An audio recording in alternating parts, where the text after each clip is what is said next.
one of the questions has always been is if this does not become a municipality, where does that leave the county? What's the process for the county? That part is we'll still have to scramble and figure out how we're going to do it. Hunt Highway. When Hunt Highway was first and the improvements needed to be done, we had to go out and bond for $38 million to do the expansion on Hunt Highway.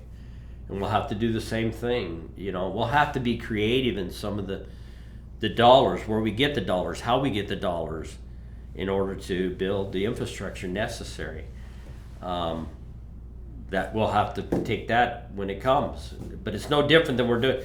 We're not missing a beat. It's pretty straightforward right now with what we've done and what we're continuing to do.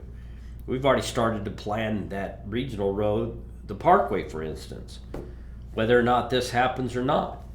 We've got additional roads, internal roads, Skyline, that's already being expanded and looked at, and then also connections made over the railroad tracks and things like that. Those are things that are already in the works and planning.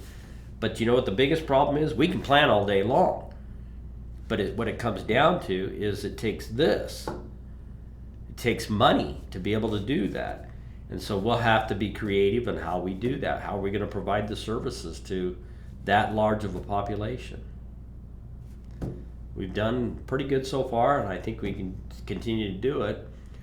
But again, it's one guy that lives in the community of 300 or whatever that's going to be, and the other 4 guys don't even live in the neighborhood and making the decisions for the entire 320,000 neighborhood, which is, I just can't imagine it being like that. But if it's that way, it's that way.